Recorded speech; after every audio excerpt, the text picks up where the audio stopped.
Hey guys, so in yesterday's lesson, we started going over the first three of the 5 different exponent laws that there are. And today we're just going to be going over the last 2. Okay, so this is lesson 2.5, and like I said, we're going to be going over the rest of our exponent laws. These exponent laws are relevant to when you're applying an exponent to a product or quotient. So essentially, when you're applying exponent into brackets that contain multiplication or division. When you're applying an exponent into brackets like this, the exponent will apply to every term in the bracket, but it is important to note that this only works for multiplication or division, not for addition or subtraction. So these are what these 2 laws look like.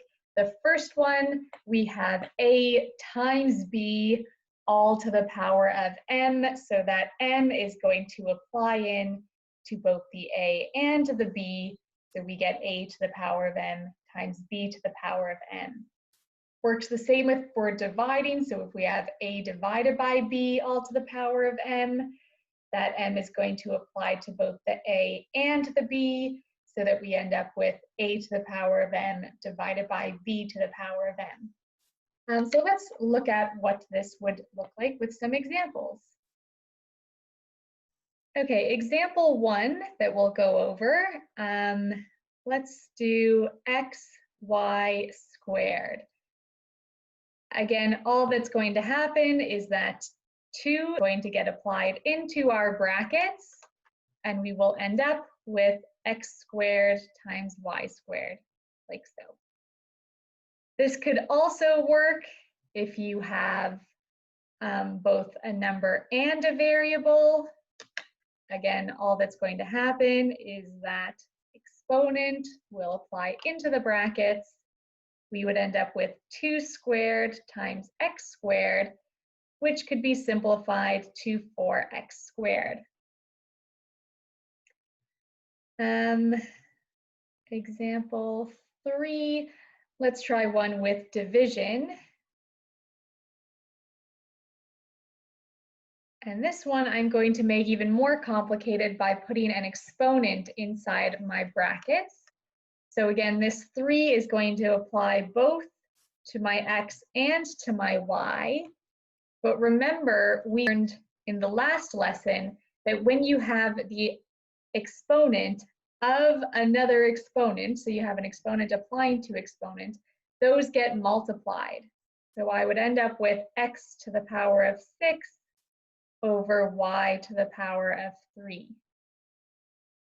Okay, and we can't just subtract the exponents here like we learned in the last lesson, because we can only do that if our bases are the same, and they're not in this case. I do just want to point out again, like I said, this does not work for addition and subtraction. So for instance, what example am I on? Example 4.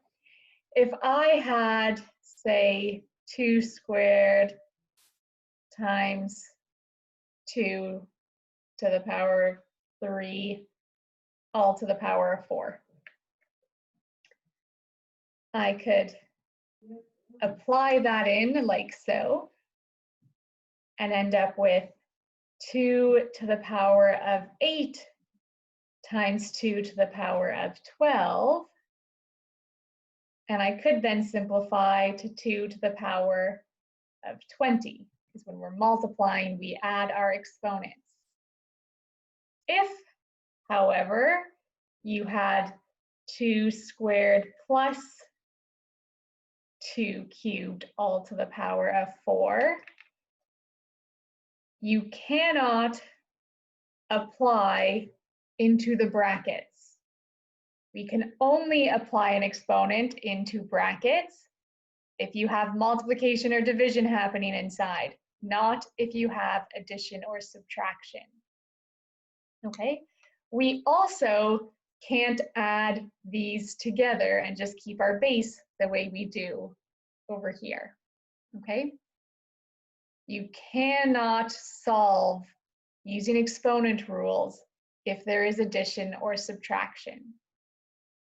Okay, Instead, what you would have to do is actually solve what each of these are. So for instance, you could go 2 squared is 4, 2 cubed is 8. Actually add those together, so 8 plus 4 is 12. And then apply the exponent to the outside.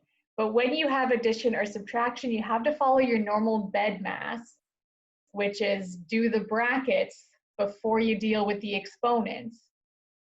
The only reason that we can apply this exponent here before actually solving what's in the bracket is because it's one of our exponent laws.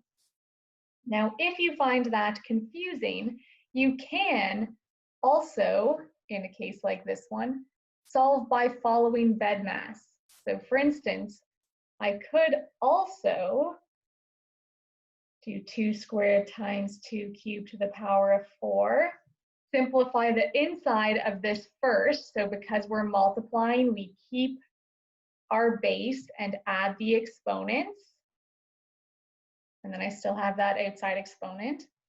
And now apply this inside. And we'll get the same answer.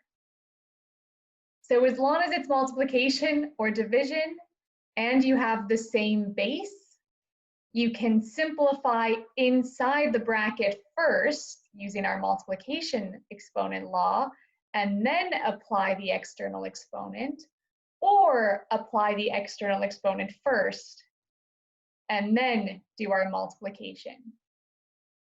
However, if your exponents, or sorry, if your bases inside the bracket are different, there is no way to simplify that. Okay, the only thing you can do is apply in your external power. Okay, so that is it for today's lesson. Let me know if you have any questions.